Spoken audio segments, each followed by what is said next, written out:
Hello and welcome to the Voice of Reason podcast. I'm your host, Benjamin Boyce, and today's guest is Isabella, who runs Whose Body Is It?, which is a webpage where she collates information about birth, the process of birth. She's a birthing support professional, which I think I just made up. She also runs a YouTube channel called Whose Body Is It?, which discusses the ways in which gender ideology is infiltrating the ways in which women are allowed to speak about one another, relate to their bodies, and therefore understand how bodies operate, specifically and especially around the miraculous event of birth giving.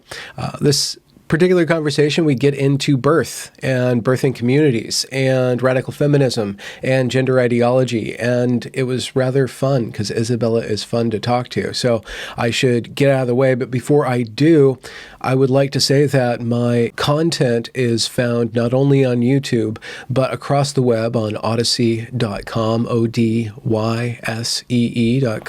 also on BitChute. If you are so inclined to distribute your attention across different platforms in order to not give one company or one website a hegemony on what kind of information is allowed to be shared, do check out these alternative tech websites and subscribe to your favorite creators there and abroad. I think that's a good enough spiel. So without further ado, here is Isabella. What about you? Are you doing a lot of virtual birthing remotely?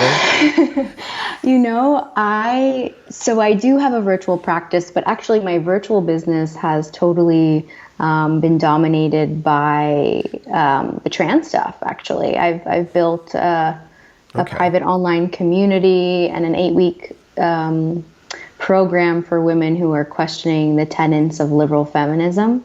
Oh, okay. Okay, yeah. Wait. So you're going from the womb into this other domain of kind of ideology then. Yeah, like unpacking, a lot of unpacking. I still serve, so, I'll share, when we get started, but when do you want to start? Now? Well, we're always recording. Okay, great. Yeah, I'll just get into it. So. Sorry. No, it's okay. About 30% of my, 30% of people just start going right away. So you never know. So I just press play. No, I really appreciate that. I've had that issue when speaking with people where I'm like, oh, no, like this is the good stuff. And then I'll be like, okay, I'm stopping the recording now. And then all this other stuff will come up and I'll be like, wait, can you please repeat that? Because like that was gold that we need to share. Yeah. So I am still serving women in person in my community. I hold monthly village prenatals. So the women in my community who are pregnant come to my home and we sit in circle. And that is a community offering. That's not something I charge for. And it fills me up, I think, just as it fills up the other women. And so, I moved from a blue state to a red state during lockdown. And I was surprised, actually, that, to kind of learn that these pregnant women who I was just meeting for the first time had been in complete isolation since about March. And this was, they really started building in attendance just a couple months ago. And so a lot of the women coming would just say, wow, I haven't sat in circle with women maybe in my entire life ever. This is the first time. And then let alone being pregnant, kind of adding that other dimension of transformation and looking for connection in that sense. So my in-person, I do have a virtual business. I also do virtual birth planning and then postpartum trauma debriefs and birth trauma debriefs. Mm-hmm. And so I do have that virtual practice, but the in-person stuff keeps me whole. Yeah, it keeps absolutely. me human. Yeah. And it's funny. I was talking to a friend the other day about getting relief in this time and how people relax and kind of take a break from thinking about all the madness that kind of has ensued. And I thought about the two births that I attended during this time. And, even just from March till now, which is the fewest that I've ever attended in 1 year since I've been doing birth work. And And it was like 3 days, 4 days of just time distortion, of being in this like alternate reality when you're serving someone at a birth. Like everything turns off, right? And to be like a woman in full presence for another woman, I think that's essential, right? Like I can't be somewhere else. I have to be right there. And it's been kind of a gift to be in service in those ways during this time, to have that space of total like devotion and concentration and focus and service. So anyway, I was just thinking about that like, wow, I noticed like I feel so good in that space. And like, obviously it's because I love supporting women, and it was a chance to kind of like be somewhere else in this like time warp distorted bubble that happens in labor land. Yeah, there's nothing quite as embodied as giving birth and being born, I suppose. So that kind of really changes or shifts the concentration from this virtual reality that we've really installed into our heads and installed ourselves into, that going out of that into reality as it is probably most real. I don't think there's anything more real aside death than birth. And birth is totally different from death because you have a mother and a baby participating in that, or several babies, and then all the attendants around that. So it's just a completely different reality that I myself have never had to imagine, or never really ventured into imagining, other than metaphorically as like an artiste or something like that, and straining over some text or something like that, which is totally different than what you're actually involved in. How did you get into that? Did you had a baby one day and you're like, oh, this is a good idea, I'm going to go help other people? No, I don't have a baby, Benjamin. That was a joke. Like I'm a sorry real if that baby. was offensive, yeah. I end call right now. No, What it's drew funny you that to you that? say, yeah, it's funny that you bring up the artist thing. So I was like the art girl. Like I was on the path to being the artist, getting the MFA, getting the adjunct teaching position. Like that was my dream for so long. And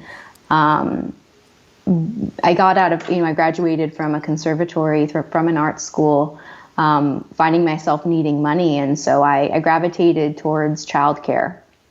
And I did a lot of that. So that was my entry into like serving families. May I ask, is this as a au pair or as a preschool teacher, director? As a babysitter. Yeah, okay. Just as a babysitter, yeah. I worked with, infants and also kids maybe up to like age 4 to 6. And, some of the jobs that I did would be overnights as well. So I guess not quite an au pair, but I remember spending a weekend with 2 children under the age of 4 by myself and being like, whoa, whoa. Like I love these kids and like, whoa, this is 24/7 shit, Yeah. And shit is not entirely metaphorical itself. No, it's quite, it quite literally. Yes. Puke, shit, all of it. Yeah.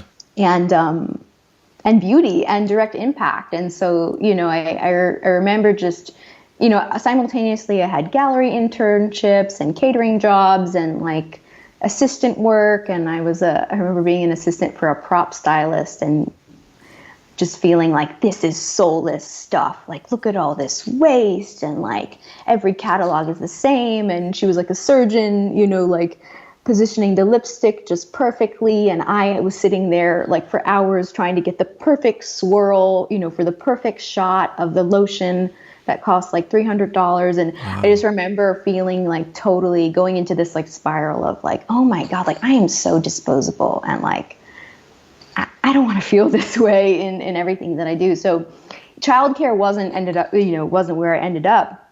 Because I realized that actually my genius wasn't working with children necessarily, but it was working with women and working with mothers. And so I felt that more so, even with the babysitting, there ended up being a lot of just sisterly support for the mothers and becoming friends with the mothers and and kind of seeing how there was such a lack of that, at least in the area where I was serving women, which was in New York City. Okay. So, yeah, just needed money, gravitated towards women and mothers, always loved working with babies. And then it just got to a point where I was like, well, what's next? And I had heard about this postpartum doula thing. And honestly, to be totally honest, I was like, I want to make some money. Like, what's next? Like, oh, I can turn this into a career. That'd be awesome.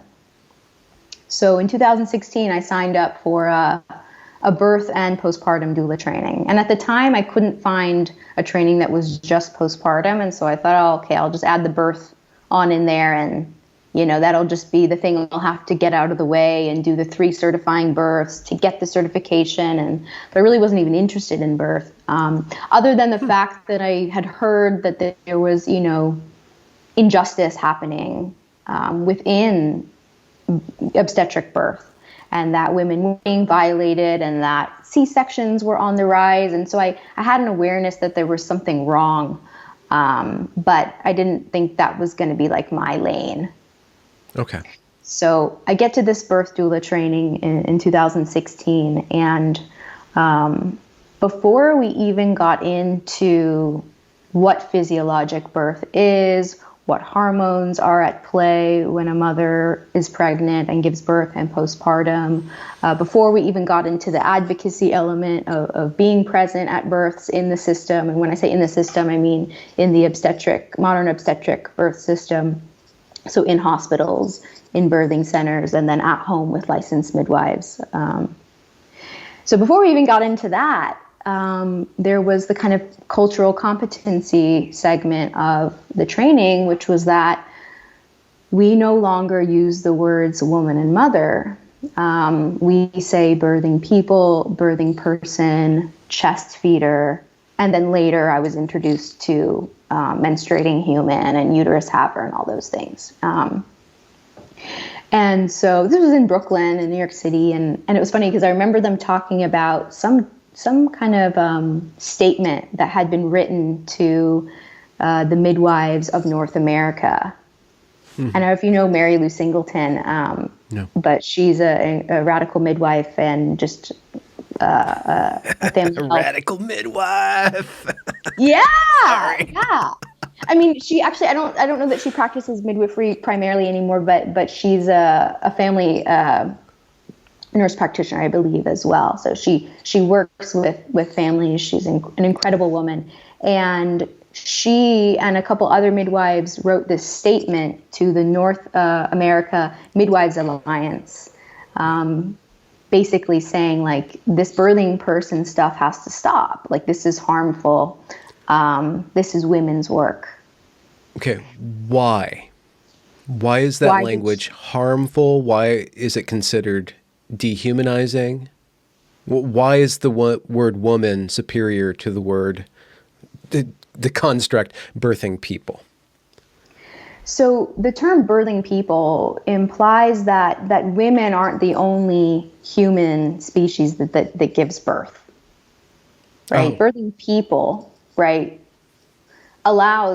makes space for someone to say, I'm a man and I give birth. Okay, yeah. Right, which is just factually inaccurate. So it not, right? So, like, we know, you and I know that men don't give birth. Women who identify as men also know that men don't give birth, right? Mm-hmm. So when we're seeing photos of women who have taken testosterone, who have beards, who have had double mastectomies, in birthing tubs, giving birth to their babies, we know that that's only possible because they're women. Yes. Okay.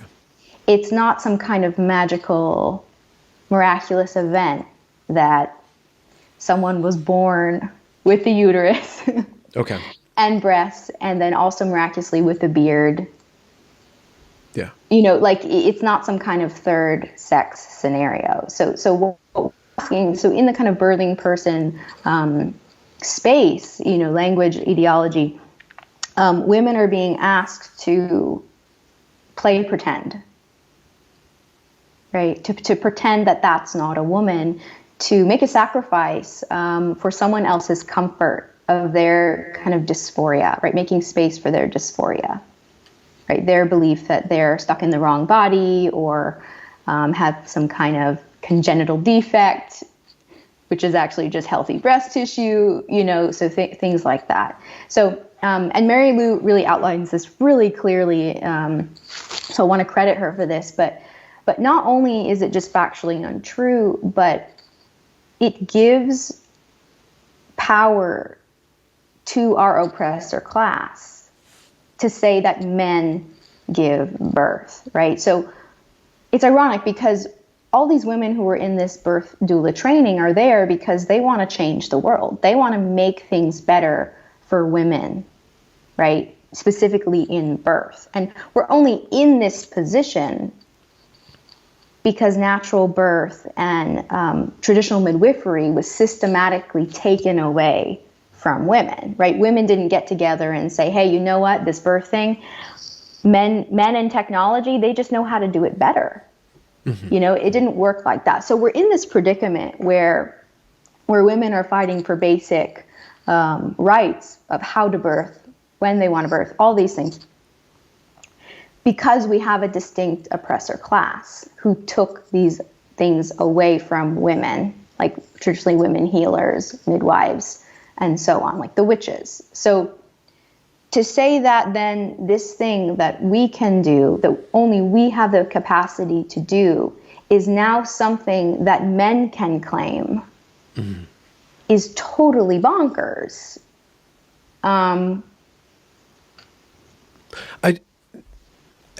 It feels like to me that oppressor class is not entirely accurate, that casting modern medicine as purely oppressive, it's not accurate. I think that we can hold space to the damage it did to the community around birth and the processes of birth and the wisdom and the tradition that was embedded in birthing up until that time. You can see that the technology mindset stripped many things from culture. And now we're in the process of rebalancing that. Because if we cast Western technology or technology itself as oppressive, then what happens with all the good things that it gave us is the different, painkiller medicines or, within reason, are there not good things that came from that? But it was just too far. Right. Absolutely. Yeah. I mean, I absolutely agree. And I'm speaking specifically only about what I know, and that is the use of pharmaceuticals and intervention in a natural, normal biological process, birth. Mm-hmm. Mm-hmm. Right. So the access to opiates, in birth, to narcotics in the birth process, if we were seeing like stellar birth outcomes, if like the U.S. had like a stellar record and like all these mothers were like supported and happy and thriving and like childhood, disease and challenges were like on the decline, I'd be like, hey, I guess we're doing something right. But that's not the case, right? The U.S. has, out of industrialized countries in the world, the U.S. has one of the worst not only maternal death rates, but infant mortality rates. And so, that's kind of why I was brought to this work too, when I learned about just statistically what was happening to mothers and babies. And I think even without knowing those stats, I've served about 100 women in their births, and without even knowing those stats, it's just anecdotally obvious, when you look at the rate of C-section and intervention and postpartum depression and all these things and struggles to breastfeed, it's tricky. And so certainly, absolutely, there's a time and a place for a surgical birth. I'm just saying, even up to including just the knowledge that bacteria has a certain kind of influence on us. There's certain things from science that you don't want to throw away, the baby out with the bathwater kind of situation. But I don't want to derail the conversation. I was thinking, I'm trying to formulate the meaning of the word woman has come to be not only because of stereotypes and the negative attributes that society has put on it, and all those roles that have been oppressive to women, but positively, there's this positive side of being a woman, and that has to do with a lot of language that you are using when you're describing your work. Just the process of birth, the process of being sisterly, the process of having a certain connection and emotional attenuation to one another that assists going through this very climactic or cataclysmic process. That all of that stuff is part of what makes woman woman, and part of the meaning of the word woman. And when you say a birthing person, you're severing all of that from what you do, what you are. Yeah, I completely agree. And I also see it as a total function and in congruence with just the way that I was taught to serve women in birth at that time, which was that, this kind of like words don't have real meaning, or like they can mean what you want them to mean, really extended to like natural birth. Like we were instructed to not use the words natural birth. Whoa. Yeah. Why was natural and why was birth problematic? Was that explained? So, I really see it as an instrument of the pharmaceutical industry to like want to normalize C-sections. So what once started out as like Cesarean Awareness Month, which was like education to kind of like share what cesareans were and how they worked, has become like a whole like really romantic, glossy campaign for women to like shout their cesareans and be like, this is birth too, and it's so insulting because I work with plenty of women who have had cesareans and then gone on to have vaginal births. They know the difference. A woman knows the difference, and to kind of pat her on the head and say, "Oh no, honey, no, that was natural. Don't you worry about that." Is that kind of reframing is incredibly damaging. Okay. And yeah, so things like that were coming up, and so I think it came from a place of not wanting to shame and not wanting to judge, and that like everything is for everyone. Yes. Kind of thing, which is so sad, and it like, I've had a number of conversations. There's this wonderful writer named Rhea M. Riley who I spoke to, and we got into like the equality narrative and how damaging this is, that like, even when you think about like what's happening with the sports debate of men who identify as women wanting to compete against women in sports, it's like, because we've been pushed, I think liberal feminists have been pushed this equality narrative, it's almost jarring to kind of sit back and say, oh, whoa, like on a physical capacity, in terms of strength or grip, like we're weaker. And it doesn't mean we're like emotionally weaker or intellectually weaker or anything like that. It's just, it is what it is. And so, there's this reluctance I've found over and over and over to kind of see difference and then not like demonize it because there's I think a PTSD to being like, well, men are better than women kind of like thing. So, so things like that, kind of how they talked about how they introduced trans ideology and how trans ideology played a major role in this training. And, back to the statement that Mary Lou and a bunch of midwives wrote, I was coming into this training about a year after there had been a massive kind of coup in the birth world and a total takeover and really kind of happening from the top down. So really like the birth world following the rules of the Midwives Alliance of North America. And Mary Lou, was there. She was on the ground as this was happening. And she has retold this to me. And it was interesting talking to her because I was on the other end of my doula training, them saying to me, there was this horrible statement that all these midwives signed because they want to erase trans people, and we're so disappointed in them. And I was sitting there kind of aghast, just like, oh my goodness, how evil. It's weird. not wanting to erase women is framed as erasing this other group, right? So you're erasing women, and when you try to stop that, they say, stop trying to erase this other group that we kind of have invented very recently. Sorry to say, but it is completely synthetic. It is, like you said, it is one becomes a man, not in actuality, but cosmetically and then linguistically. That is the path of a female becoming a male, and that's the only path that we have to do that. And to try to separate that out without dishonoring it, even, but just to draw a line in the sand and say, no, women are women. And this knowledge and this training and a lot of what we do needs to have language intact in order to do that, because it has a tradition and it evokes certain, I think it plays an emotional role that's very important in going through this traumatic event of birth and having a new person in your hands. To try to preserve that doesn't have to infringe on this other ideology, but this other ideology, there's something about it that wants to capture and own the conversation.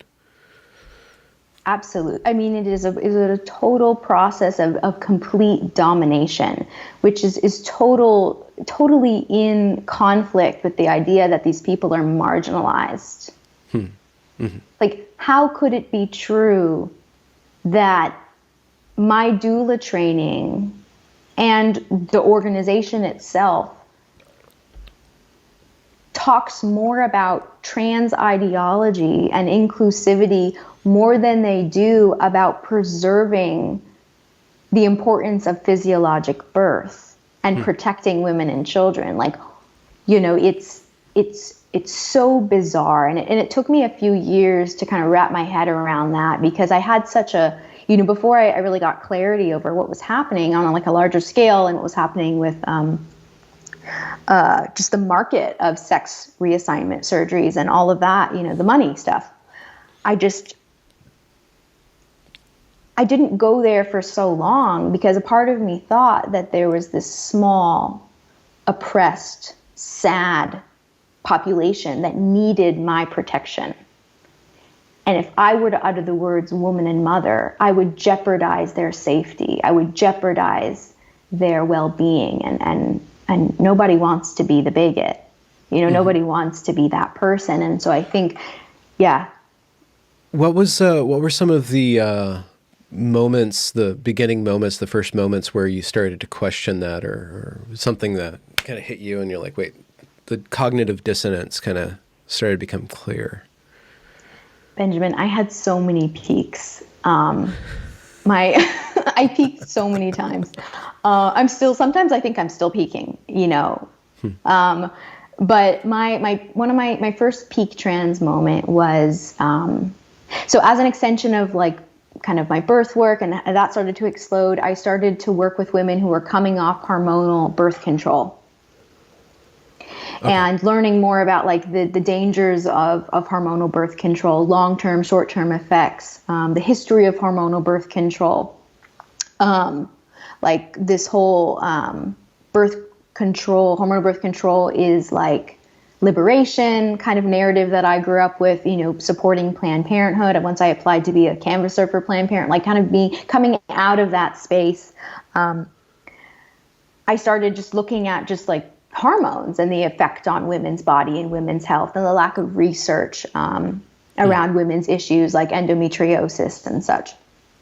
And so, what's that? Just for so endometriosis is where the lining of the uterus, the endometrium, starts to grow outside of the uterus. And so it can kind of form small tumors, and it can result in a lot of pelvic pain. And it's classified as a kind of reproductive issue, and then also sometimes as a kind of autoimmune issue. But it results in inflammation, and that can be caused by hormonal birth control. Yes. Yeah. Okay. Yeah. And interestingly enough, the conventional approach to treating endometriosis is a drug called Lupron, which is a puberty blocker. Okay. right? And it ceases estrogen production, which is what's supposedly going to stop the endometriosis, but has its own long-term effects. And, there are groups of women, not detransitioned women, but women who have come off Lupron, who are in their early 20s, mid-20s, whose teeth are falling out. Okay. Because it affects bone density. And this is the same drug that's given to children to stop puberty. So, yes. So things like that started to pop up. And I just thought, like, the women that I was working with, they were all using the kind of menstruating human language. And it struck me that there was such an intense criticism of hormonal birth control being prescribed to healthy women, right? So what other case are like healthy people being prescribed pharmaceutical drugs, right? Most people don't even think of hormonal birth control as a pharmaceutical. It's like candy, everyone has it. The candy of liberation. The candy of liberation, exactly. It comes in a little makeup pouch, it has like a status kind of thing going for it. But actually, interesting, actually hormonal birth control is on the decline. Usage is on the decline, at least in the US. So that's cool. But So you were studying that, or you were considering that, and how did that pique you? How did that lead to a peak? So the friends I was teaching with were affirming trans ideology. They were affirming women to take synthetic hormones if they identified as trans.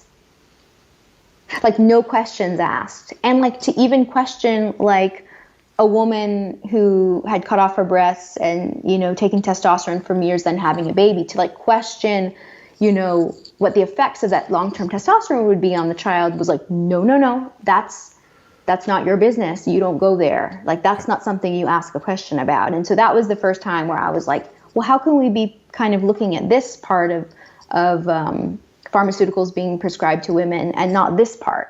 Mm-hmm. So it's you're fighting against people identifying as barren, but not people identifying as men, in a way. Like the identity. There's just the same stuff is okay in one situation, but not okay in another situation, when it's still an operative of people's choice or people wanting to live a certain way or a certain life. Yeah, and it's interesting because it's the same. Could be the same.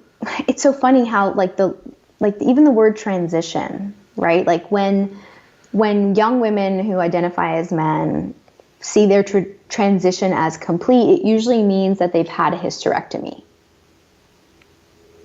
Now, we would never look at a 60-year-old woman after her hysterectomy and say, your transition is complete. It would be absurd. And also, even with that, the kind of the medical model for just treating reproductive health issues typically is to just take the organ out. Yeah. Right? That isn't the case for men. And so the idea of just thinking about that these women were having body issues and dysphoria, which is really familiar to a lot of women, including myself, and that the solution would be to just pluck out organs, was kind of mind-blowing for me. Huh. California just recently is attempting to redefine breast tissue as abnormal if this mental condition called gender dysphoria declares it as abnormal. This one condition, gender dysphoria, is given the right to redefine what reality is, what normality is. It's given a completely different status than any other psychological distress or mental condition. And even we probably couldn't even call it a mental condition because it's so sacred. It's redefining the world. It's very odd that this one thing has so much power. I mean, yeah, when I saw that, I was freaking horrified. I think the language was congenital defect. Yeah. A breast is a congenital defect because of gender dysphoria. I mean, the kind of grooming. Okay, another peak that I had was when I started learning about, just not for any particular reason, but just kind of, I don't know, when you see women abused, in a kind of setting where you think abuse isn't supposed to happen, the birth room, it really opened me up to like a lot of things. So at one point I went down this rabbit hole of like child pornography and like how children are groomed for child pornography. And one of the first things that happens is to create a dissociation between the child and their body. So like the mind and the body. And so one way to do this is by giving the child another name, by saying like, okay, well, Sally, lives with her parents and, has a happy life. But then Jennifer does other things. Right. And so I see this process of like social transition and renaming like as essential to even like moving towards a space of like thinking that you want to have parts of your body chopped off or repurposed, and there's so many similarities I see with that kind of grooming process, and it's so predatory. I think like a lot of people can see that it's extremely predatory, especially towards women. Like this whole, when I started to bubble up things about like my discomfort with the ideology, people would say to me, friends would say to me, well, you don't know because you've never experienced that. Right. And I would say, well, it's interesting you'd say that because I remember as a teenage girl fantasizing what it would be like to slice off my inner thighs so I could have a thigh gap. Oh, okay. Right. And of course, like my mom would say, well, that's ridiculous. You're not going to get liposuction. You're 14 years old, imagine the damage that could have been done to me had my mom said, you know what, if I had threatened, to harm myself if she wouldn't let me, if I were to use suicide as a kind of manipulation technique and whatnot. I mean, same for anorexia. I mean, I know that you know this, but like like if I were to beg my mom to call me fat when I was like 85 pounds, that would have been really, that wasn't my experience, by the way, the anorexia part, but certainly the kind of desire to modify my body surgically is not something specific to trans-identified women. Trans-identified women. So yeah, that gender dysphoria thing is something that, or body dysmorphia experience is something that, a lot of my friends went through and had. And what we didn't have was someone affirming us saying, you know what, you're right. Your body's wrong. Is there, with the case of anorexia and what you're pointing out with your own personal experience, it leads me to think, and I've been studying this, but I haven't actually studied it in any thorough manner, that there's some part of pubescence for women that's, it's a very narrow passage, and wanting to escape the body, or a disgust with the body, or a persistent desire to flee the body is a part of that passage. And coming to peace with that is traditionally, up until medical ability to fiddle around with that, is a part of becoming mature, is a part of becoming a woman and becoming embodied and I guess in a way dealing not only with the social consequences, but the reality of the situation of being a woman, and wanting to flee that as a part of pubescence and a coming of age. And in our attempt to give people the most convenient life possible, the most easy life possible, we're starting to fiddle around with something that's essential to the process of becoming mature. Yeah, I hear what you're saying, and I would agree in terms of the way that I was raised, that there was discomfort, certainly, and I don't know that's inherent to being a woman. Like, I wouldn't say that that's an inherent process necessarily, but I think it seems also, like a lot of people experience that, or a lot of girls, teen girls experience that. Certainly, and I think we can't talk about like discomfort as a girl or as an adolescent without also talking about pedophilia. And what I mean by, it's interesting because I didn't have this realization till a couple months ago from talking to a number of wise women in my circle, and I'll kind of outline how I see this to be kind of connected.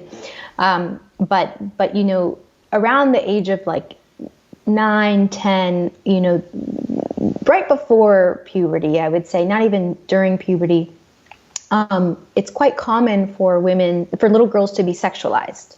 So not only by their peer group, by boys in their peer group, but by adult men.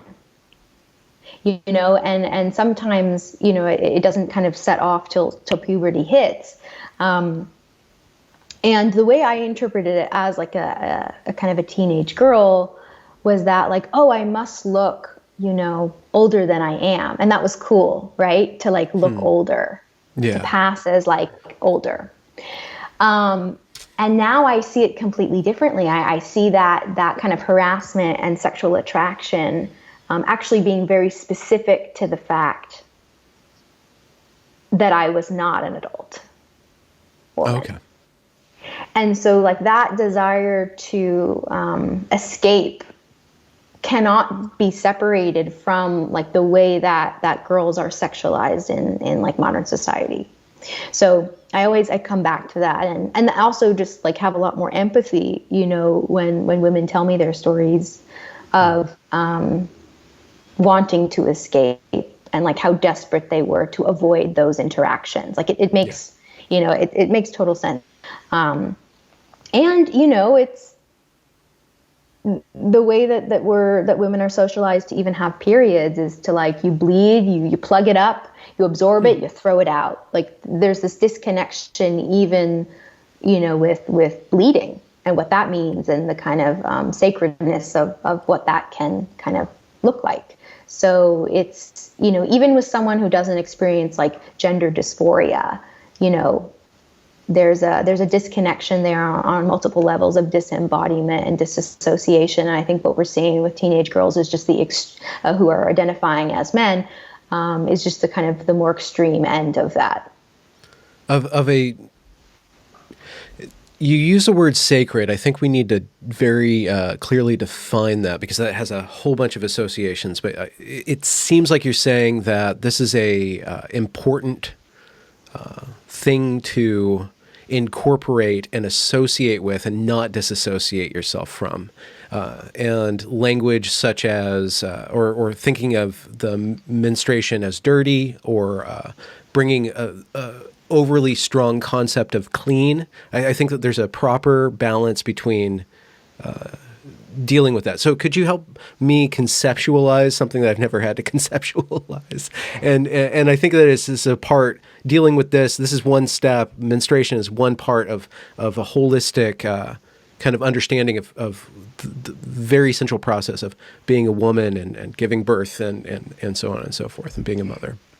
Yeah, and I would go even further to say that understanding the menstrual cycle and being attuned to the cycle is also for women who don't want to have kids ever, right? It is a sign of vitality, as important as understanding your blood pressure and your heart rate and you know, your vital signs. It is a vital sign of life. It is not a kind of compartment separate to the rest of the body and how it functions. And so a kind of integration with the cycle, menstrual cycle, and understanding of menstrual cycle is an understanding of overall health and well-being. I like the concept of vitality has a lot of legs to it. Yeah. And like, you know, even thinking about like, you know, I worked with a lot of women who are just like, why do I need my cycle?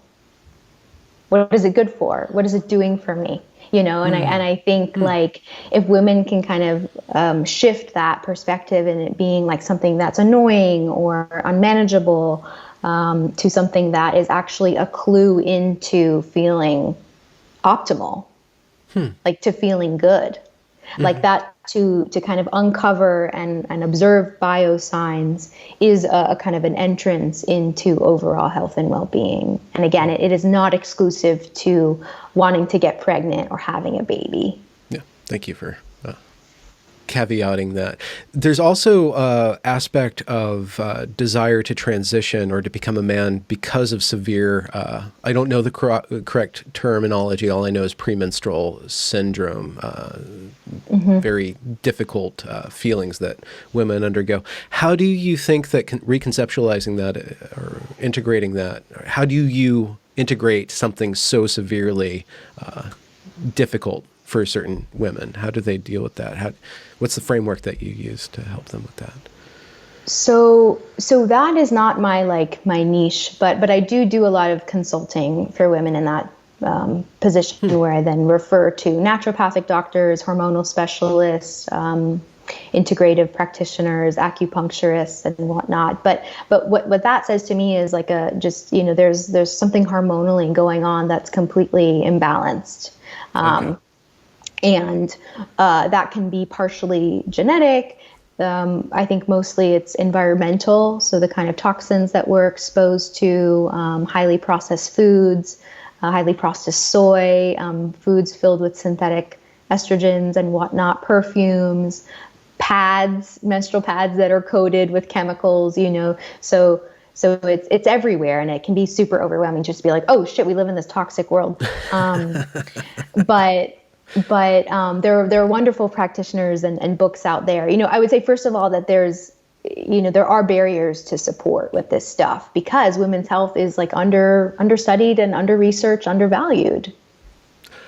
Okay. And so before it's gotten, so the project of furthering the understanding of women's health is being impeded on by this ideology. This ideology is cutting it short, introducing a lot of complication into understanding it holistically, and then injecting a lot of paths towards more synthetic fiddling with the female body or just bodies in general. Yeah, but way beyond a Band-Aid. I would criticize hormonal birth control as being a Band-Aid for someone who has a hormonal imbalance, who is experiencing painful periods, premenstrual symptoms. What it does is it masks symptoms, and it shuts off that whole vital system. It just shuts it off. It says we don't need you until you think you want to have a baby, and then you're just gonna come off the pill and you'll turn it back on. But the body doesn't always respond like that. The body isn't this on-off kind of robot. And so that I was highly critical and am highly critical of because it doesn't address the root causes of what's happening. And it really masks symptoms and tends to put the woman in a worse place because when she comes off when she takes the Band-Aid off, not only are the symptoms still there, but they've gotten worse. Okay. They've been waiting and growing in the shadows. Sometimes. Yeah. And, it's really interesting with hormonal birth control. I was on hormonal birth control for 1 year, and I didn't have a kind of crazy experience where I lost my mind, which has happened to friends of mine who they literally, think they're going insane, or have low libidos or gain a lot of weight. My experience on hormonal birth control, the side effects weren't super drastic other than I felt somewhat depressed and apathetic, which is pretty bad. But compared to what I had known, but I see kind of extreme reactions to drugs like that as a gift, because then the likelihood of that woman staying on that drug for 5 more years is unlikely. So So hormonal birth control, let's just call that the Band-Aid. What we're seeing with chemicals being given to children, we're talking about sterilization. Yes. Right. Yeah, and that can happen also with IUDs, for example. IUDs can migrate through the walls of the uterus and result in hysterectomy. That's the dangly thing that's in there? Sorry. It's the T-shape. It's a T-shaped device. Sometimes it's hormonal. Sometimes its main function is copper. But we already we already are playing with fire when we're talking about, medical devices in healthy women's wombs, it's already something to contend with. But this kind of medical market for women who are identifying as men is like a whole different ball game. I mean, this is attacking not only like reproductive function and well-being, but like just fundamentally like what it is to be like a human. Yes. And our understanding of that. And like I was explored with my interview with Stephanie Davies Array, the mental, you called it grooming, but the mental disassociation that we are allowing children to go through sets up a process for further and further dissociation from their natural embodied forms. And it also, because of the way that it's set up, we all have to participate in that. And so we all start to become disassociated from our bodies and from our physical forms. So it's not just an isolated thing. This one language game cascades. Can 1 second, I have to deal with the Of course. cat. Sorry, there we go. Yeah. So, yeah,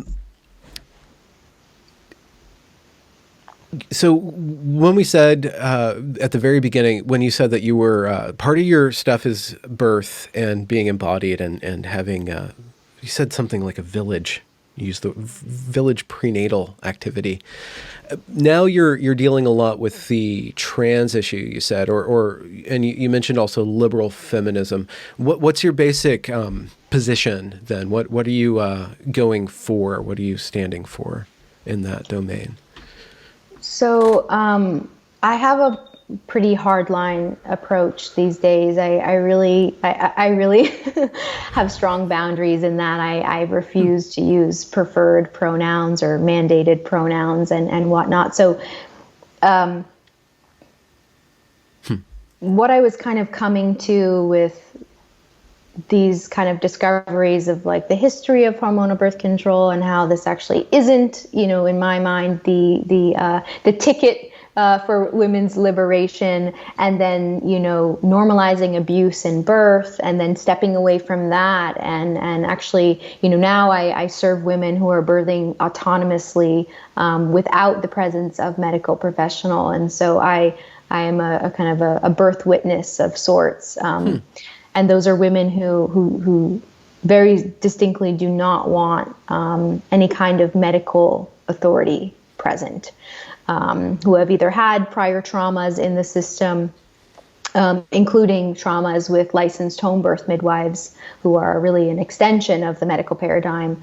And so, there was a lot of I had to really contend with if I wanted to be a reformist and kind of work to improve the system, or if I wanted to step out completely and put energy towards something new.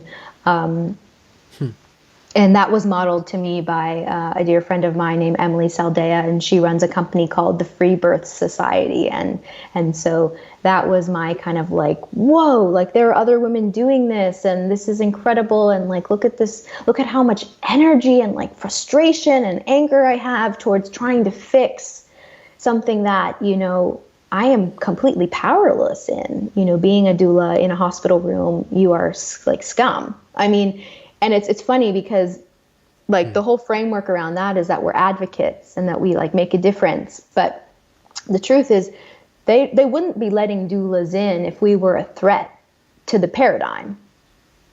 Mm-hmm. Right? Or a impedance to the process. Yeah.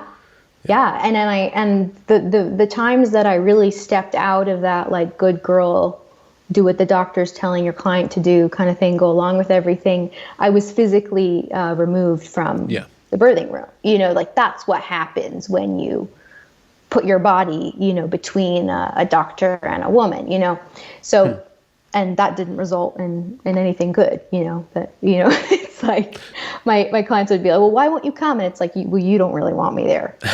You're looking for a girl who's going to appease the staff, and I'm not that anymore. So in this free birthing movement, what do you call this activity of, there was a particular phrase about natural birthing or birthing outside of a hospital. Yeah. What's it called again? So some women will call it free birthing. Other Okay. women will call it, autonomous birth, Yeah. birth outside the system. Yeah. Do you incorporate knowledge from the science and the medical industry and kind of adapt it to a more holistic, attenuated to the moment process of doulaship? What do you do without in this autonomous birthing? What is that comprised of? So there is some like educational aspect to it. Talking about the kind of hormones that are at play in the birth, how important it is to feel safe in the birth for the body to be able to relax and open, how light, impedes the birth process, how the body has a neurological reaction to bright lights. Also just disrupts our circadian rhythm, to be exposed to light at night and whatnot. So our body has our body knows what light is and when we're supposed to have it. And, in a kind of industrialized world, that's all kind of mixed up.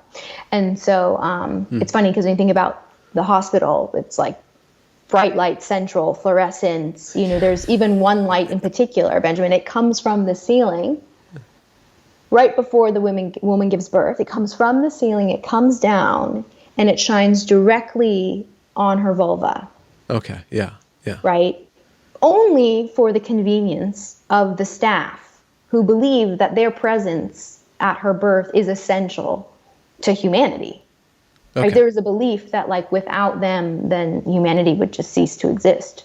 So there's, It seems like you need that expertise in certain situations, not in every situation, i.e. the umbilical cords around, any sort of complication. Like there are extringencies where that's where it should happen or under those conditions is the best, most safest process, but not every situation. I mean, are there affordances for that or is it always and ever not wrong? Sure. No.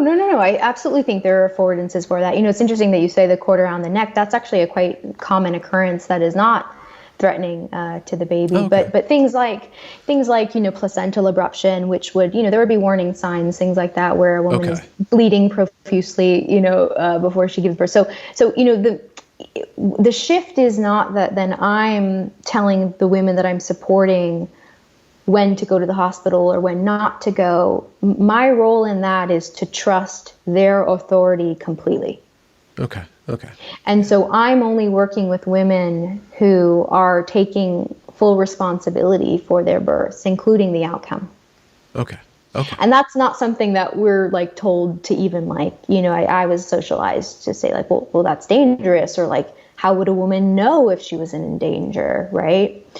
Because we're socialized to kind of always defer to a provider, defer to authority, to kind of ask for validation or approval to do X, Y, and Z. And so I'm not in that space saying, these are the reasons to go and these are the reasons not to go. Certainly I have my bias and certainly I have my experience that they are inviting in to the space because I have witnessed a lot of birth, but yeah, the shift there is that those women who are hiring me are looking for a woman who is not going to undermine their authority. Okay, yeah, and it's interesting to wonder about liability issues and the entire legal framework of should something happen under those conditions, who is liable? In a hospital situation, the hospital is liable. So you're ceding authority, but you're also ceding liability. You can hold these people responsible if something goes wrong. So there's a network of or a bunch of frameworks that overlap in that I bet are kind of interesting to suss out.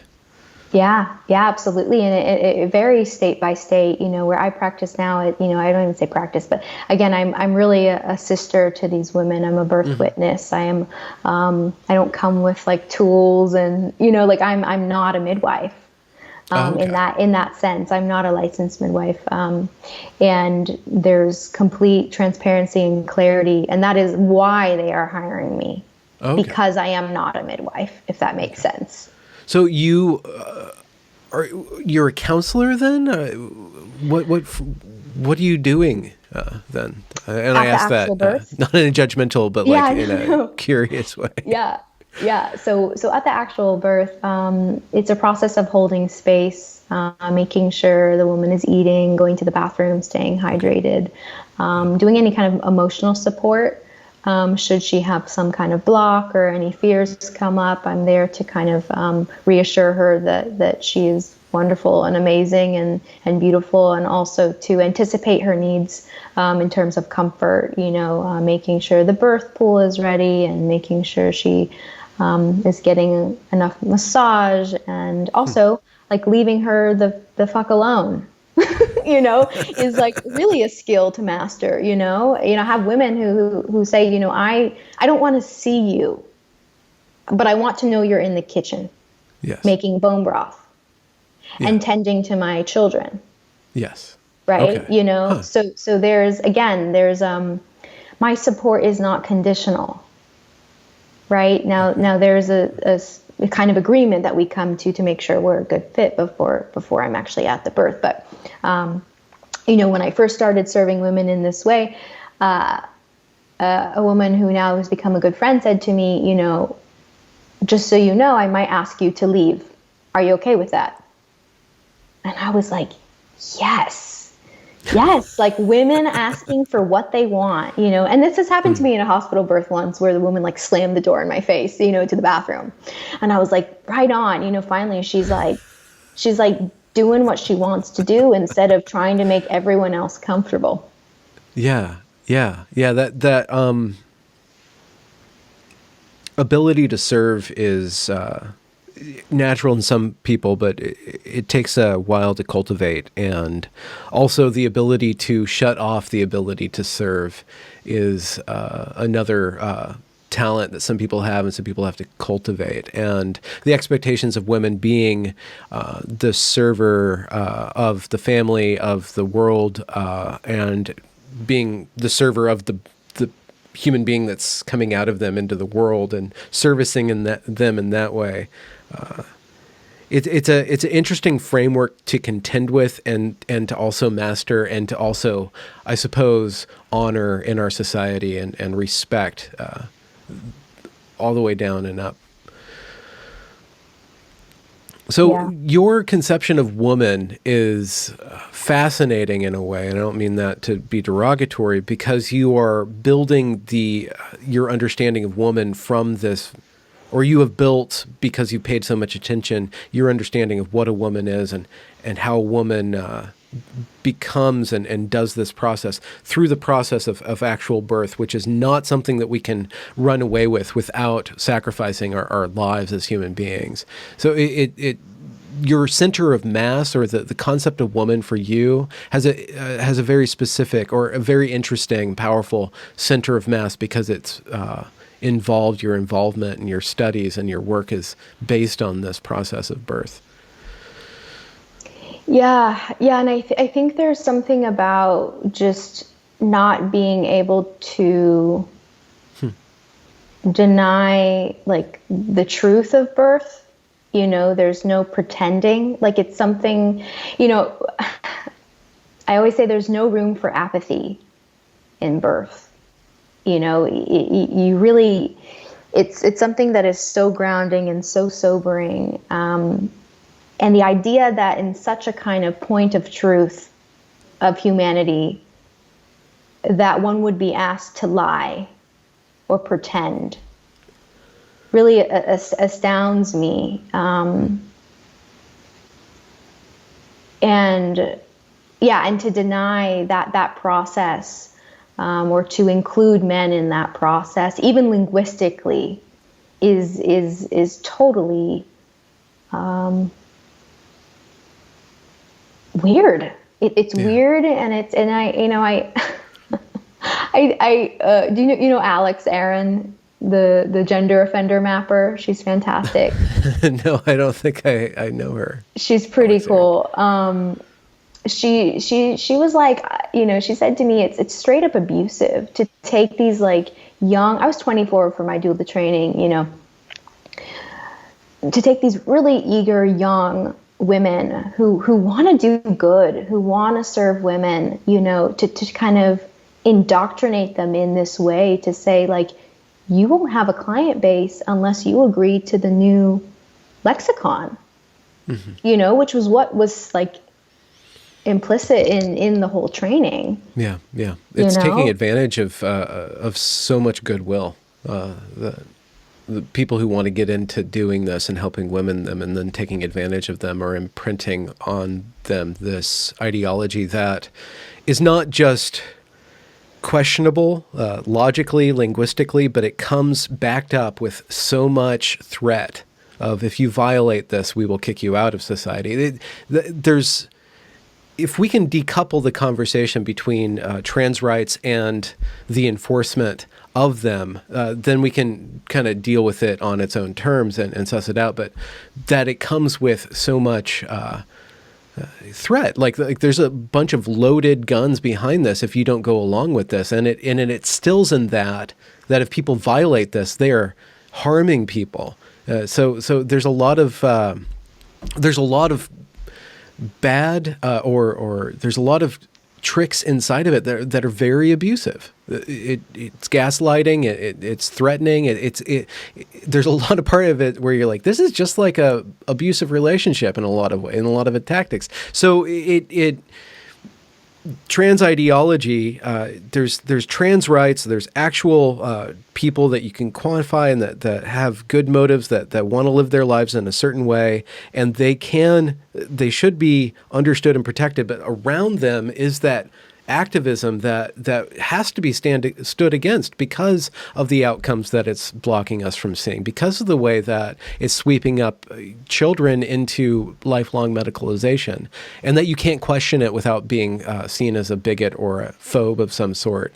It's beyond the pale, and that's not correct. That's not a way that you get rights, to threaten people that way. And it's like they have millions of dollars in backing. Well, at least millions, yeah. Yeah, I mean, that might even be an understatement. I think the projection, the projection for just the sex reassignment industry alone will be 1.5 billion by 2026. That they're making. Yeah, globally. Okay. And that's just sex reassignment. That doesn't include the trans modeling agencies, the books, the clothing lines, the makeup. Like it doesn't even include any of that stuff. So it's like, what else? I mean,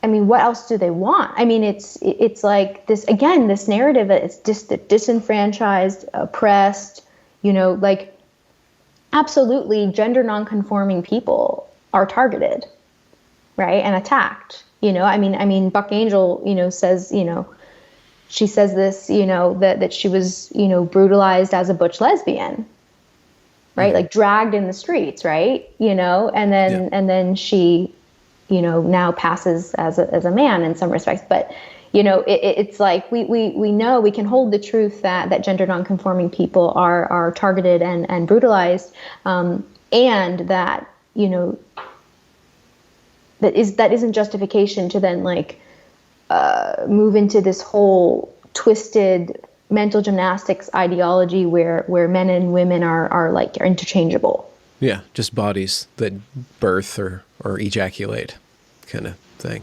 We don't have to sacrifice the normal to make room for people that don't fit in the normal. What are some of the things that you had to sacrifice, or once you started getting peaking and decided that you couldn't stand or go along or accept this? What are some of the sacrifices that you had to contend with, or fears? Well, I was kind of publicly scolded by my doula training, not even for the trans stuff, but for kind of being uncomfortable with the term belly birth. Kind of it's a euphemism for it's a euphemism for C-section. Yeah, kind of what we were talking about earlier with, like, you know, kind of romanticizing a major abdominal surgery, which like only benefits pharmaceutical companies. It's like not for women to call it belly birth. It's like insulting, in my perspective. But so I was publicly scolded from that organization, and I lost a lot of friends, almost all of them, that I grew up with, like sisters. I'm not talking about adult friends. I'm talking about like long-term sisters, and that was starting to unravel just from my critique of hormonal birth control. I was really starting to get confronted and by friends saying like, how could you say this? How could you denounce Planned Parenthood? Things like that. So I think the trans stuff was just kind of the cherry on top. So it seems like the trans issue is kind of downstream of your pursuit of defending and extending the understanding of the natural processes of being a woman and everything that's involved in the reproductive life of women. Yeah, and also like agency. I think more so than I think a lot of my friends could understand that, like, taking synthetic hormones is probably not the best thing. But as soon as I started to talk about like larger systems, it got a little bit like, oh, well, kind of the whole liberal feminism like tenets are that like we're individuals making choices, like we are free to make choices. And, as I became radicalized, I came to see that like that's not how I see the world. I don't really, believe that women specifically are making that many choices because of,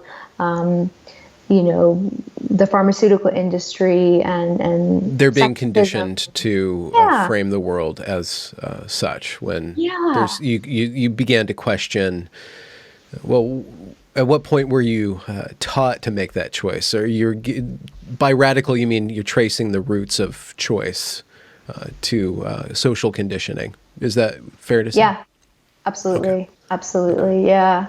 And I still experience like a resistance when talking about this stuff sometimes with just, it's really scary to like, having gone through most of your life thinking you're a free agent to then be like, oh, well, if I look at this, then I have to look at all these other things, because none of these things, like trans ideology, I don't think can be looked at in a vacuum. To question trans ideology is to question pornography and prostitution and even the race debate, like it kind of, for me, it really isn't just one thing. And so I think by like starting these conversations and wanting to kind of like go and show where I was at in my process, I experienced a lot of resistance too. I mean, even if you take hormonal birth control, I've had friends who have gone on hormonal birth control because their partners don't like condoms. Mm-hmm. So the problem is that they can't have sex and the partner can't, have an erection because he has to use condoms. So then the solution is for the woman to take a synthetic hormone, which we know impedes her libido. Yeah. And it's like, to hold the truth that hormonal birth control is dangerous would be to like potentially lose a relationship, like these again, it's like nothing is in a vacuum. And so I think like that, I don't know why, but I haven't had an issue just kind of shedding, just being like, what's next? Bring it on. Like what else don't I know? Like I thrive in that space. And I as I kind of went through that and I'm constantly still going through that, it's become clear to me the kind of amount of resistance there is to kind of, considering that we might not be as like free agents as, we're kind of been groomed to believe. I wonder, it brings into question if condoms aren't good for the man, hormones aren't good for the woman, why not deal with the consequences of having sex, which is pregnancy and birth, and then erecting social structures that ensure that men and women maintain the responsibility for their choice of having sex? Ultimately, there's a trad, it's called trad, answer to that conundrum, which is to foster monogamy as a value in society. It seems like that would be a path. I'm wondering, what do you think of that? And is that appealing in certain ways to form a society that's responsible for reproduction as a consequence to sexual activity.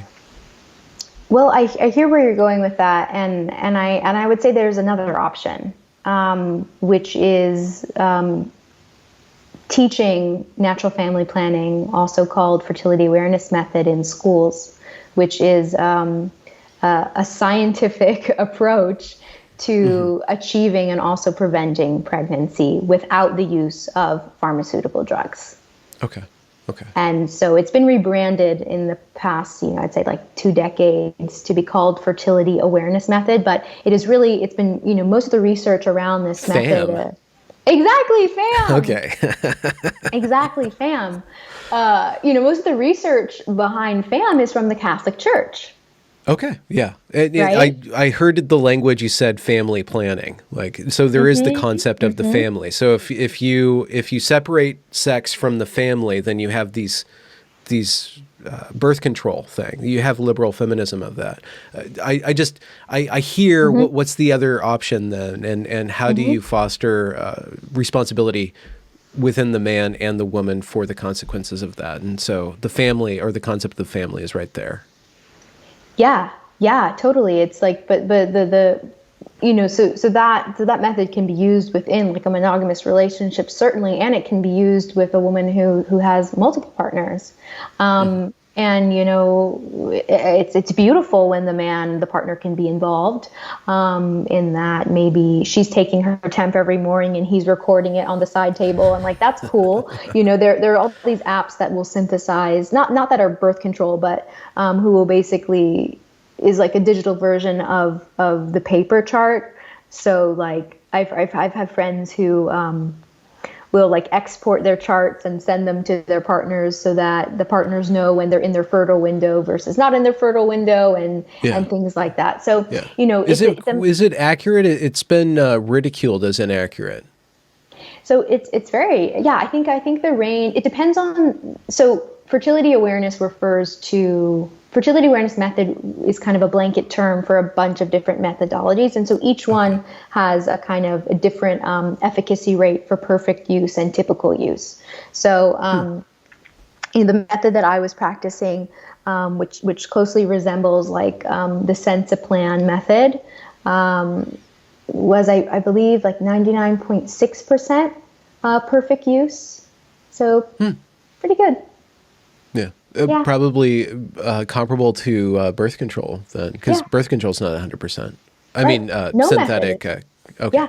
Absolutely. And it's important to remember that, like, no birth control method is 100%. And I've supported a number of women who have gotten pregnant on IUDs as well, Yeah.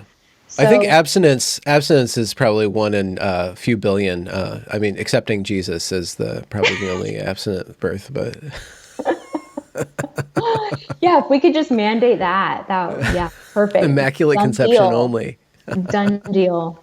Oh my gosh. Yeah. So where are you headed now? You and what's your current project right now that people can check out online or see your courses, and where are you headed from that? Yeah. So after I got kicked out of the fertility awareness training for... Oh, wait. Yeah. You got kicked out of the family? I know. Do you have another 5 hours? No, I don't. I'm sorry, but I have about 20 minutes and I have to run off to work. Totally get it. You're just a controversial figure, aren't you? I was joking partially. No, but I also have a call, not in 20 minutes, but in 45. So I got kicked out of the FAM training. I was already a radical feminist. I emailed the head of the program and was like, hey, this is what I'm about. Let me know if you erase women. If you do, I'd like to know now, kind of thing. Yeah. And she was like, oh, no. Like, I hold space for like everyone. And that should have been my red flag. But, it was a 2-year teacher training that I had been looking forward to. I had actually applied the year before, not gotten in. And so it was like this long journey of like, oh my God, it's starting and wonderful. And I'm going to get all this knowledge and, deepen my knowledge and whatnot for sharing this natural family planning method with all these women. To offer, like, finally just be like, no, this is the solution, right? This is one way to go. So, I kept using the word woman and mother. The first module was the gender unicorn, total indoctrination, trans ideology. So in the beginning, constantly the pattern is in the beginning, before you get to the facts, you have to adopt this ideology. Yep. It's put right in the front of reproductive health of females. They have to adopt trans ideology before they can get to the reality of woman. In program after program. Pretty astounding. Yeah.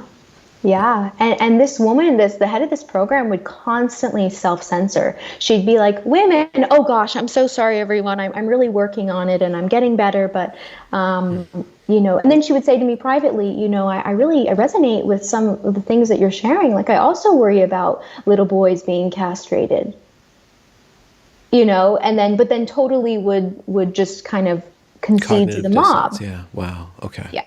Yeah. You know, and so it got worse and worse, and we would have private talks, and like, I mean, I'm not kidding. Like, I would be giving a presentation on like my assignment of like, you know, whatever, and be saying women, and this was all a virtual training. So I would see the women on the screens just being like visibly upset. And so this kind of, it all led up to this. There was a lot of tension brewing, and women were writing her saying that they didn't feel safe in the program because of my critique of the gender unicorn and my stance. And I wasn't alone. I had an ally in the group, and then a silent ally.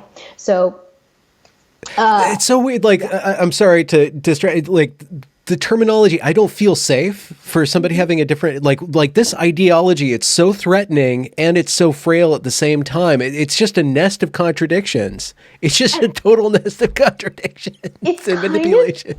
Ridiculous. You know, I had this thought too, Benjamin, like, have these women never experienced real violence? That they can't distinguish between someone who's 5'1", 110 pounds, like 5 states away in a virtual space, thinking that I'm unsafe and could harm them? Like, in what reality? I mean, kudos to them for having never experienced real violence, but like, that's crazy shit. But so wow. So the teacher was very much like trying to be the peacemaker and like trying to find a win for all. So she decided to schedule a gender forum in which she said she was hiring a moderator. No, I'm sorry. She said an expert. Okay. Yeah. And so that whatever that means in this particular domain, which just means an ideologue, basically a demagogue that comes in and lays down the law. Am I incorrect? Am I inaccurate? You are spot on. 96%? Better than an IUD? Was I? Higher efficacy, perfect use. She was a trans rights ally. Yeah, totally. And it basically amounted into, so basically, as soon as I started to speak, women started to cry. They started to shake. They started to cry. The one woman in the program who went by she, her, and he, him, said, you know, it's really hard for me to be here. And she was the one kind of shaking and crying. And then the expert challenged me to a role play. And I accepted. Okay. So during this role play, she was a man who identifies as a woman asking to be included in my women's circle. Okay. And so it basically was, but Isabella, you know, I would really appreciate it if you would let me into your circle. You know, I really, you know, I'm working through a lot right now, and I could really use the community and support. And I would just say, and then, you know, my response was like, at one point, then she started to get really jazzed up and was like, I want to kill myself. And I was like, I basically just said, your mental health is not my responsibility. This is a group for women. And I'm really sorry to hear you're going through a hard time, and I have empathy for that. And I am not giving you permission to come into this space. And then it was just over. It was like dead silence. It was the end of the call. And it was just, I got an email right after, you're out of the program.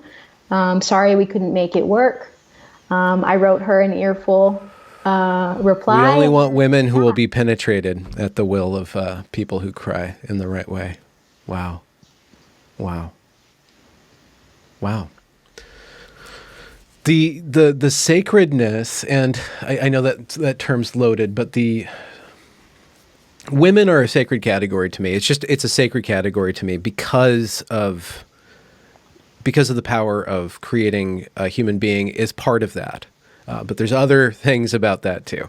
My relationship with women throughout my life has been essential to me even wanting to be alive. So there's a lot of things, but the fact that it is under assault in very material, very direct ways, linguistically, physically, and then the conflation of what is violence normalizes actual violence or makes actual violence less easy to deal with and to talk about, because now somebody with a different opinion is just as violent as somebody with a raised fist, and the person with the raised fist is not being violent. You're being violent for not giving them access to your space. It's a complete inversion of so much that is good about our society, and it erodes a lot of long-standing principles about how we respect one another. And it's refreshing that you're on the forefront of that, but it's also disheartening because people like you are being kicked out and are being marginalized. And so how are you speaking out at this point? So that experience like really catapulted me into exactly, to doing what I'm doing now. I thought if I could lose all these friends and be kicked out of a fertility awareness program exclusively devoted to female physiology, like there's something here. This thing is way bigger than I thought. Like this goes beyond me not wanting to say birthing person. Like there's something here. So basically what I did is I started speaking out on Instagram, and I shared this story of being kicked out of the fertility awareness program, just totally uncensored, which was like so liberating after, trying to like hide for not very long. I mean, I'm not burning a good liar. The bra of ideology, right? In public. Exactly. Exactly. Yeah. No more boob jail. And so I created an 8-week program that is for women who are questioning the tenets of liberal feminism. So not just trans ideology, but also looking into pornography, the whole like sex work is empowering narrative that comes with liberal feminism. And so it's a series of 8 calls, and then I have experts give their testimonies. I have an expert who's a former trans rights activist who is part of the program. And so the women who take the 8-week series get access to this information. And then also experts on surrogacy as well. Women and who surrogacy is the industry of, renting wombs, basically. Precisely. I don't mean to come down one side or the other, but from your perspective, it's basically the shopping out of the reproductive part of a stranger to produce a child. Yeah, renting women, buying babies. Yeah. Mm-hmm. Mm-hmm. Yeah, exactly. Yeah. And so that then evolved into a private virtual community as well. A lot of the women coming on these calls, signing up for the 8 weeks, have not uttered a word to anyone else, maybe aside from their partners, who are even having like a bit of like whiplash, like coming into this space, kind of just so used to self-censoring that it's like unbelievable to be even in a virtual space with like 10 women speaking their truth about how they feel, about how, how trans ideology makes them feel in their bodies, like that it hurts them to see women who are cutting off their breasts. Like in no other space have they felt like they can say that. And it's rippled. And so now those women are going into their communities, having conversations with their friends. And so, I wish I had more like hand holding in my process. Someone kind of holding me and saying like, these are the harms and this is why, like, it's okay to have these thoughts. And like, here's some like material examples, like even with prostitution, for example, just, Yeah, so kind of just also just untangling, lifting the veil. That is my mission now, in the virtual realm, and that's kind of where my online business has taken me. And so I just see the online community expanding, and we have calls about 3 times a month. We have one. My favorite call is the practice using your voice call, which is where we do role play inspired by my role play experience, where I play the trans ally or the trans rights activist or the gender affirming therapist. And, because we have a lot of mothers in the group too now, not only with young children, but with teenage children as well, who are navigating, like, how do I protect my kid from this predatory ideology? And so it's a lot of storytelling, a lot of brainstorming, a lot of collaboration happening there. Are there forums that people can go to? Where can people find you? And the links I will include in the description of this video and this podcast. Yeah, everything's on my website at whosebodyisit.com, and that is my handle on Instagram, Twitter. I have a YouTube channel as well that I've just started in the past few months. And okay, great. Yeah. I'll send people over there. What's on your YouTube right now? YouTube, I have interviews with detransitioned women. I have interviews with Mary Lou Singleton, Courtney Catearth, women who were really on the ground when the coup happened, specifically in the birth world. And my most recent interview is with Jennifer Bielik, who writes, who follows the money trail, who I had the pleasure of meeting in New York actually last year. So, lots of good. Before the world ended. Yeah, before the world ended. Yeah. Exactly. So it's basically a very interview-centric, conversational type YouTube channel. Excellent.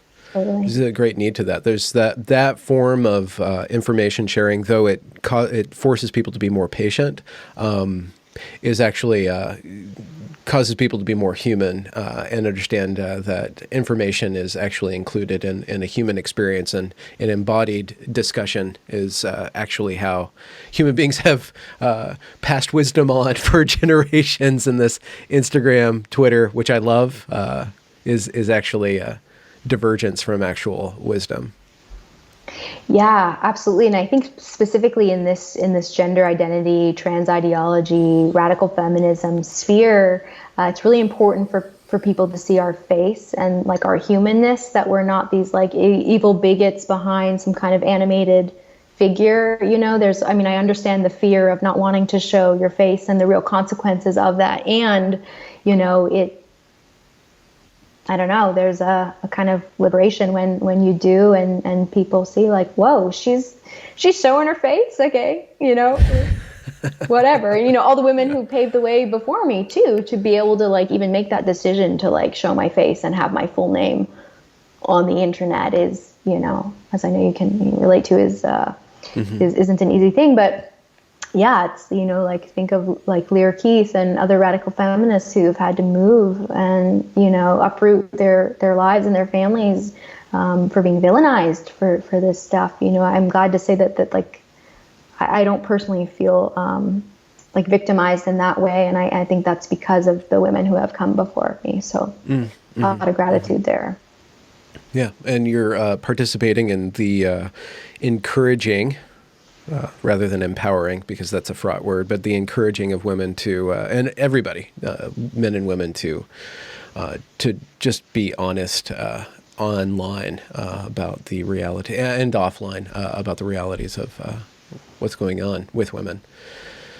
So thank you for reaching out. Thank you for coming on my channel. I will end the recording now. Do you have a goodbye, like some sort of patented like handshake that you give the camera? A little dance that I choreograph. Yeah. Sparkles. No, I don't. I'm just really glad to be here, and thank you for having me on. Yeah, love the work that you're doing. Support the work that you're doing, and right on. Right on with you. And that's the recording. Congratulations for reaching the end of the discussion. If you enjoyed it, do be sure to leave a review or a comment or a thumbs up or whatever you need to do to show that glorious algorithm that this is some good stuff. And do be sure to go and check that back catalog, as it is brimming full of fantastic conversations, links to provide monetary support are down there in the description as well. Have a good night.